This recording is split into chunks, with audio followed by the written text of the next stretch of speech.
What's up, guys? I'm here with a deck profile on a deck that I've been working on for a long time. I'm still working on it because as time has progressed, the Dark Magicians and Blue Eyes and whatnot have been getting support as the game advances. So this also a lot of people see Blue Eyes and Dark Magician as rivals, so I decided to build a deck that uses the both of them. A lot of my friends were laughing at me when I told them I was going to do it, but then I actually put it together and it's functional, so it's working. Anyway, I'll jump into the deck profile. Like I said, it's a work in progress, so don't judge. Well, by the way, as a side note, Dark Magician is my favorite card, so I've been working on perfecting this deck for a long time. Anyway, we have 3 Dark Magicians. This Dark Magician is my baby. I would be running 3 of it in this deck, however, I don't own 3. I know they're not allowed in tournaments, so the year I did take my deck to the tournament, I didn't use these versions, sadly, because I would have got disqualified. I have a huge collection of Dark Magicians, so it's no big deal. I have 2 more that are not these ones. Anyway, next up we have 3 copies of Blue Eyes White Dragon. Yeah, I know my Blue Eyes aren't quite as shiny as my Dark Magicians, but that's okay. I'm not as big a fan of Blue Eyes as everyone else is. Next up we have 1 copy of Dark Magician Girl, and 1 copy of Buster Blader. As far as I'm concerned, it's almost blasphemy to have a deck with Dark Magician and not Dark Magician Girl, so I decided to put her in. Also, because of her new fusion, she's really beneficial. And Buster Blader because, as you saw with my extra deck, I used Dark Paladin. It's kind of hard not to. He's really cool, and I really like him. Next up, as with any deck that runs Blue Eyes, we have 3 Maiden with Eyes of Blue. She's a spellcaster. I love it. She can be used for Arcanite Magician and Tempest Magician, which I don't currently have because I'm letting one of my friends borrow it for a spell counter deck he's working on. Next up, we have 2 Blizzard Dragons, because Blizzard Dragon is really good. I know he's not light or dark, but it's really, sometimes you need to stall an opponent's monster for a turn, and he's just a really nice way to do it. I've had some really retarded duels because of being able to just drop Blizzard Dragon and make their monsters stand still for a while I fend off their other stuff. Anyway, we got 2 Summoner Monks, because a lot of the monsters in this deck are level 4, and so with the high spell count in this deck, Summoner Monk is really good, is almost staple. We have 2 Kaiku the Ghost Destroyer, because he's anti-chaos. Your opponent can't banish things from the grave, which means they can't get their Envoy, they can't get whatever the heck else, Chaos Sorcerer or whatever. Or if they feel being ballsy, Envoy of the Twilight, which is a complete crap card. The art is amazing, but it's a complete crap card. Anyway, next up we got 2 Elemental Hero Prisma.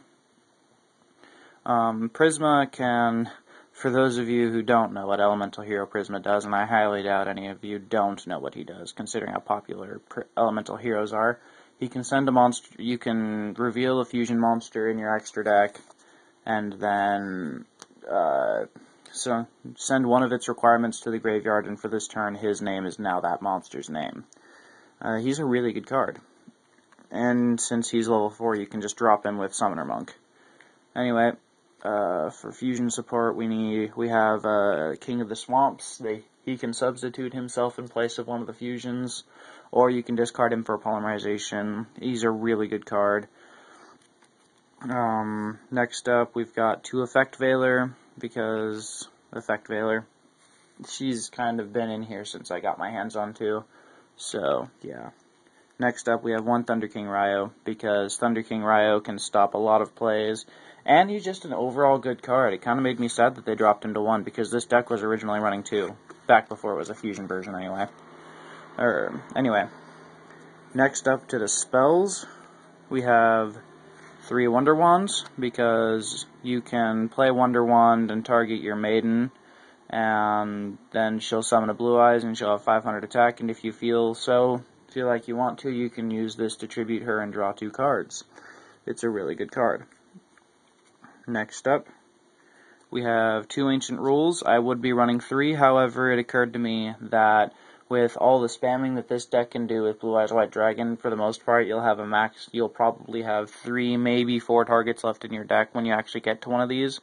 So, unless you start with it, of course.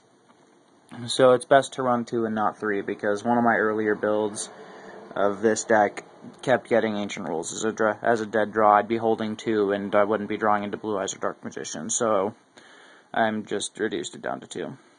2 Mystical Space Typhoons, because back row removal is a serious issue with this deck. Outside of Dark Magician Girl the Dragon Knight, this deck really doesn't have a way to deal with back rows, and unfortunately she can only hit face-up back rows, so yeah.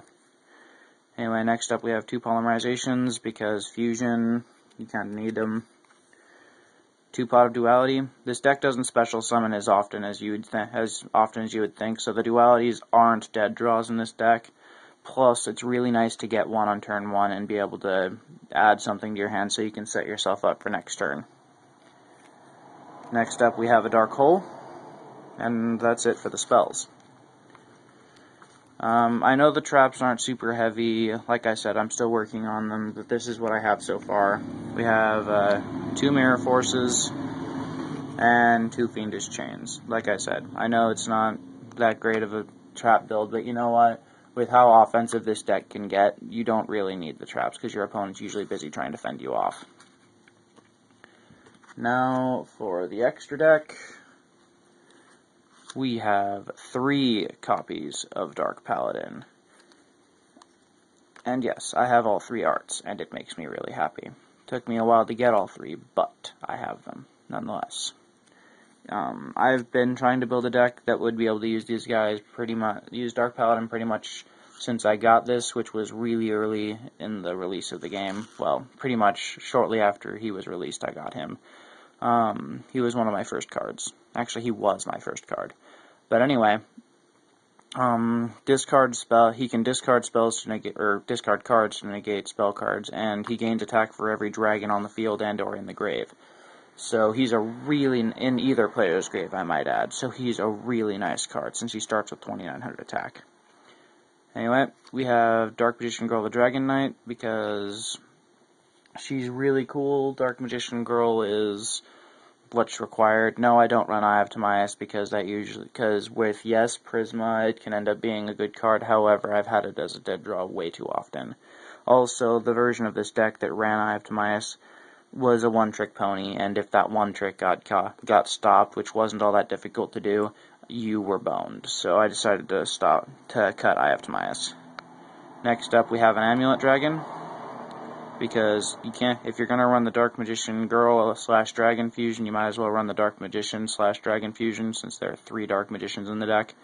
It can banish, when it's summoned, it can banish all spells in either player's grave, and then gain 100 attack for each, but that's not the point of why it's in here, because when it's sent to the grave, hold on, actually, I think that's what it is. When it's destroyed, it doesn't have to be sent to the grave. When it's destroyed, you can special summon any spellcaster from your grave, which includes your Dark Paladin, which is absolutely awesome. Sorry, I've rarely actually summoned Amulet Dragon with the previous build, and so I never actually got used to what Amulet Dragon did, so. Anyway, next up we have 2 Azure Eyes White Dragon. I was running 3 at one point, but I rarely ever summoned the 3rd, so I just decided to go with 2. We have 1 Divine Dragon Knight Felgrand for the rank 8s. That's not the only one, but I haven't got to the others yet.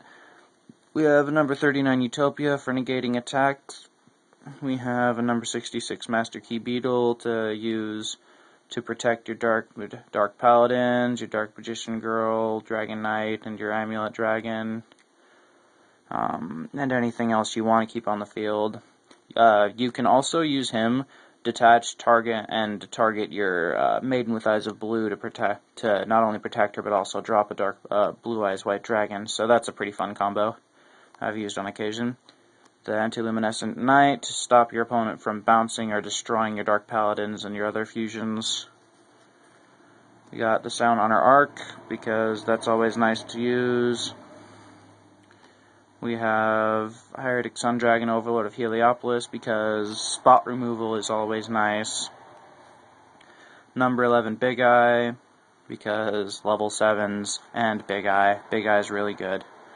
And Ally of Justice Catastor. Catastor is Catastor. I would be running my Evil Swarm Exciton Knight in this deck, however, I'm not sure. I'm not entirely sure I want to. I know he's pretty much an end-all be-all, well, not an end-all be-all card, but he's a card that can get you out of a lot of serious situations, but I'm not entirely sure I want to use it yet. Anyway, thanks for watching. Subscribe, and I will see you later.